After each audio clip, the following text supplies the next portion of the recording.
नमस्कार, मैं धर्मी शर्मा पीआर भारत मीडिया में आपका एक बार फिर से स्वागत करती हूँ। अलीगढ़ की टाउनशिप, वो टाउनशिप जिसको आप सभी लोग शायद से जानते हैं, और शायद से ही नहीं, मतलब अलीगढ़ का तो छोड़ो, बाहर के लोग भी जानते हैं, क्योंकि मैंने जहां तक इस चीज को देखा है, आपको भी आज उसी चीज को दिखाने के लिए मैं सागवान सिटी आई हुई, और सागवान सिटी के जो एमडी है उनसे भी आज हम बात करेंगे, और आपको मैं सागवान सिटी की एक एक क्वालिटी और आखिर ऐसे क्या रीजन है कि आपको सागवान सिटी में फ्लैट्स लेने चाहिए या फिर प्लॉट्स लेने चाहिए, या आपकी जो बच्चे हैं उनके लिए क्या सुविधा है, यहाँ पे जो मतलब जनरेशन किस तरीके से आगे बढ़ रही है, किस तरीके से यहाँ पे प्रॉफिट है, क्या लॉस है, किस तरीके की लॉजिक्स हैं। आइए एमडी से एक बार जुड़ते हैं और जान लेते हैं। बाकी आपको वीडियो में एक एक चीज बारीकी से मैं दिखाती हूँ। धन्यवाद करी पीआर भारत मीडिया के दर्शक आपको देख रहे हैं। मैं चाहती हूँ कि आप अपने बारे में एक बार उनको स्वयं बताएं। धन्यवाद धर्मेश जी। मैं Narendra Sangwan, managing director Sangwan group, Sangwan city की तरफ से आप सभी मीडिया वासी और अलीगढ़ वासियों का बहुत बहुत हार्दिक अभिनंदन करता हूँ, स्वागत करता हूँ। सर, मेरा आपसे आज आपकी ही जो टाउनशिप है उसको लेकर के कुछ सवाल जवाब हम करने जा रहे हैं आपसे, और उन सवाल जवाब में कुछ खास ही सवाल होंगे, खास सवालों के, चुनिंदा सवालों के आपसे जवाब चाहती हूँ।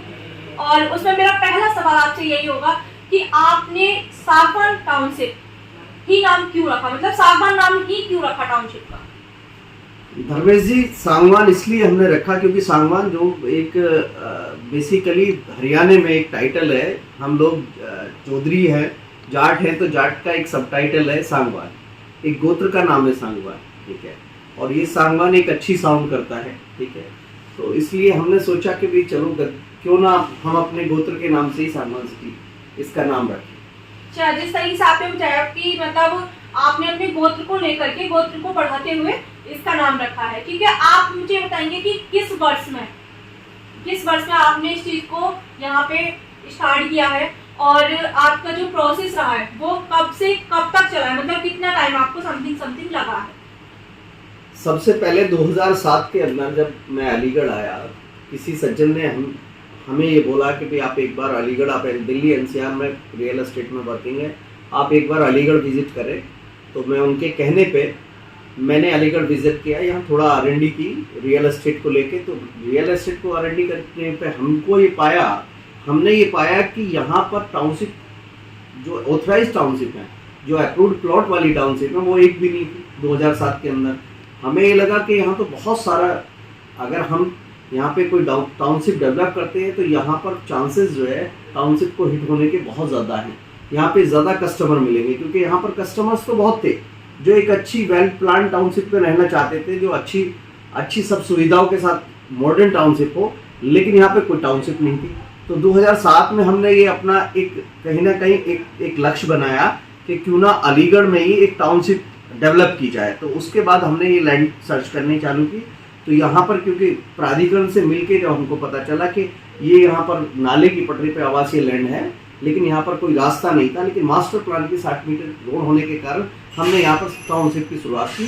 5 जनवरी 2008 में हमने अपनी सांगवान सिटी का शुभारंभ किया। सर, आपकी बात को काट देती हूँ, मेरा जो नेक्स्ट सवाल है वो बाद में ही हो जाएगा, क्योंकि आपकी कुछ बातें थी जिससे मुझे एक सवाल याद आ रहा है कि आपने कहा कि यहाँ के लोग मतलब मॉडर्न जो टाउनशिप है उसमें रहने के लिए थे, लेकिन यहाँ पे टाउनशिप नहीं थी। मुझे आप ये बताइए कि आपको ऐसा क्यों लगा कि मतलब आपकी जो टाउनशिप है वो ही मॉडर्न है, या फिर उसमें ऐसे क्या खासियत है कि लोग आपकी मतलब टाउनशिप में आके रहें? देखो, जैसा आपकी मैंने अलीगढ़ में घूम के देखा, अलीगढ़ में कहीं भी एक सीवर लाइन की बहुत अच्छी व्यवस्था नहीं थी, वाटर लाइन की अच्छी व्यवस्था नहीं थी, और कहीं भी रास्तों की जो अच्छे सुचारू रूप से कनेक्टिविटी नहीं थी। हमने ये सोचा कि क्यों ना हम एक ऐसी टाउनशिप की शुरुआत करें जिसमें एक बहुत अच्छी कनेक्टिविटी मिले, जिसमें ट्रैफिक सर्कुलेशन का सारा ध्यान रखा जाए, जिसके अंदर पार्क हो, क्योंकि यहाँ अगर रोड अच्छी है तो पार्क नहीं है, ठीक है। अगर पार्क अच्छे मिल गए तो सिवर लाइन नहीं है, सिवर लाइन अच्छी है तो वाटर लाइन नहीं है। वो सब हम सोच के हमने एक टाउनशिप डेवलप करने की सोची कि क्यों ना हम सारा सेगमेंट, हम सिवर लाइन भी दें, वाटर लाइन भी दें, उसमें इलेक्ट्रिसिटी भी दें, और चौड़ी रोड दे, पार्क दे, स्कूल दे, सारी सुविधा दें। तो हमारी टाउनशिप के अंदर, क्योंकि टाउनशिप तो और भी हैं आज के डेट में, लेकिन पहले जब हमने शुरुआत की थी तो तब कोई टाउनशिप ऐसी प्राधिकरण से अप्रूव कोई टाउनशिप नहीं थी। लेकिन आज की डेट के अंदर भी, जैसा कि आपने कहा कि हमारी टाउनशिप में क्यों नहीं, क्योंकि हमारी टाउनशिप में रहने के लिए जो एक जो ग्राहक को एक कस्टमर्स को जो सुख सुविधा चाहिए वो सब कुछ है। अच्छी रोड्स है, ठीक है, अच्छे पार्क्स हैं, हरे भरे पार्क्स हैं, ठीक है, नाली की सुविधा बहुत अच्छी है, ड्रेनेज की सुविधा बहुत अच्छी है, सीवर लाइन की सुविधा बहुत अच्छी है हमारे यहाँ पे, और वाटर फैसिलिटी बहुत अच्छी है। यहाँ पर वाटर टैंक बनाया हुआ है 6 लाख लीटर का, और वाटर सप्लाई सुचारू रूप से हर घर को मिलती है। और प्लस यहाँ पे हम जो देते हैं वो एक्सपेंडेबल विला प्लॉट और लेके 8.5 लाख रुपए से लेके और 1.25 करोड़ रुपए तक का सेगमेंट का हमारा यहाँ पे इसके अंदर हम प्रोडक्ट बनाते हैं।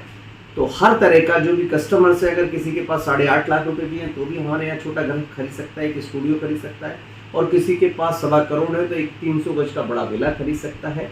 और मीडियम सेगमेंट में 16.5 लाख, 25 लाख और 55 लाख, 40 लाख, इस तरह के सेगमेंट्स बहुत है हमारे पास। प्लॉट और विला के बहुत सारे अलग अलग तरीके के हमारे पास सेगमेंट है, बहुत सारे प्रोडक्ट है, तो हर तरह का कस्टमर्स कहीं ना कहीं फिट हो जाता है। अच्छा सर, मुझे आप ये बताइए, जैसे कि आपने बताया कि आपके यहाँ पे स्कूल है, तो स्कूल का मतलब जब जो यहाँ के सागवान सिटी के जो फैमिलीज हैं उनके सारे बच्चे जो है सब यहाँ के स्कूल में ही पढ़ते हैं, फिर बाहर जाने के लिए तो ऐसा कुछ है कि वो बाहर नहीं पढ़ेंगे या फिर यहीं पे पढ़ेंगे?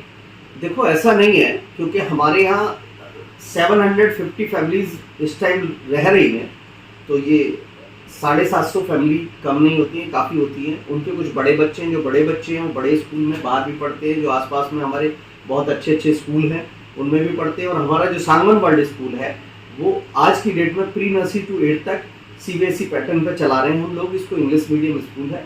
और यहाँ पर सांगवान सिटी, ओजोन सिटी और अगल बगल का जितना भी हमारा जैसे शंकर विहार, विनय विहार और आसपास के एरिया जितने भी लगते हैं, कुलदीप विहार, ठीक है, और यहाँ पर आसपास के जो विलेज हैं उनके भी बच्चे आते हैं, क्योंकि हमारी ट्रांसपोर्ट की फैसिलिटी भी स्कूल में हम देते हैं, तो वहाँ के भी बहुत सारे बच्चे आते हैं, सभी जगह के बच्चे होते हैं। और सांगवान सिटी के कुछ बच्चे बाहर भी स्कूलों में जाते हैं, क्योंकि वो हायर क्लासेस में जाते हैं या पहले से वो पढ़ रहे हैं तो वहाँ चले जाते हैं। और ज़्यादातर हमारे यहाँ जितने भी जो नई फैमिली शिफ्ट होती है तो प्ले ग्रुप में और छोटी क्लासेस में मोस्टली बच्चे हमारे यहाँ पढ़ते हैं, स्टडी करते हैं। स्कूल का जो स्टाफ है वो कहाँ से है?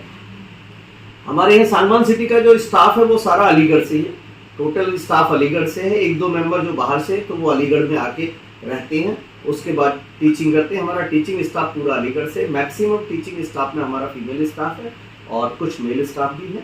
तो ऐसा नहीं है, ट्रांसपोर्ट का भी स्टाफ हमारा जितना भी ट्रांसपोर्ट में जितने ड्राइवर्स हैं, हमारे हेल्पर्स हैं, हमारे स्वीपर्स हैं, ठीक है, हमारे जितने भी आयाज हैं वो ज़्यादातर ऑलमोस्ट सराउंडिंग एरिया से।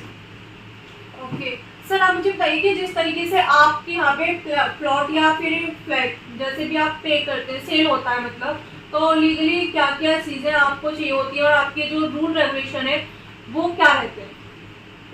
देखो, जैसा कि आपने बताया कि एक कस्टमर्स को अगर कोई प्रोडक्ट खरीदना है, कोई भी मकान खरीदना है या एक प्लॉट खरीदना है, तो अगर लीगलिटी की बात आती है, ये पेपर्स चेक करने की बात आती है, तो हम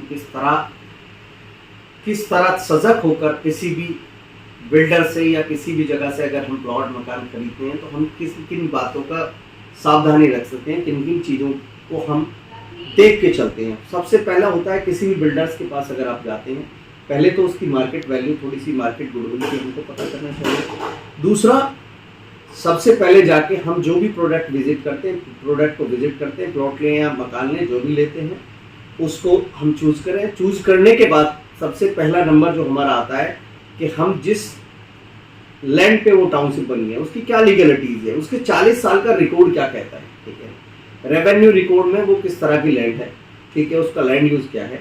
और उससे भी पहला एक सवाल आता है कि वो जो टाउनशिप है वो अप्रूव्ड कहाँ से है, वो प्राधिकरण से अप्रूव्ड है या नहीं है, लोकल अथॉरिटी प्राधिकरण से अप्रूव्ड होना चाहिए। उसके बाद उसके पास रेरा रजिस्ट्रेशन, आज की डेट में रियल एस्टेट रेगुलेटरी अथॉरिटी बन गई है, उसमें रेरा में रजिस्ट्रेशन होना बहुत ज़रूरी है। जिस भी बिल्डर का रेरा रजिस्ट्रेशन होता है तो 100%, क्योंकि उस पर रेरा का कंट्रोल होता है, ठीक है, वो कभी भी रेरा के नियम्स का उल्लंघन नहीं कर सकता, इसलिए रेरा नंबर होना बहुत जरूरी है। उसका रेरा नंबर आप चेक कर सकते हैं।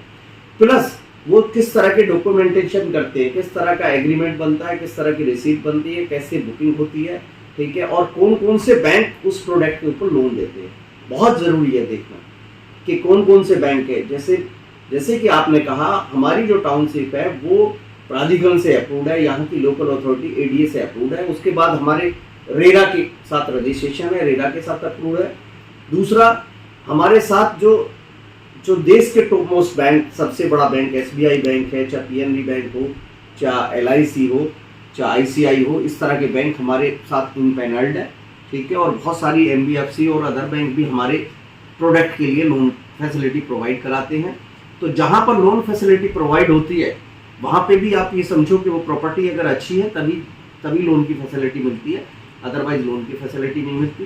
प्लस हम जो दे रहे हैं, जिस भी प्रोडक्ट को देते हैं, क्या उस प्रोडक्ट को अगर किसी भी मकान को हम देते हैं तो उस मकान के सामने का कितनी वाइड रोड है, नियर बाई कोई पार्क है या नहीं है, सीवर की, लाइट की और वाटर की सारी फैसिलिटी हमारे हैं, टाउनशिप में है या नहीं, वो सब देखनी चाहिए। कस्टमर्स को ये चीज़ें बहुत ज़रूर जाननी।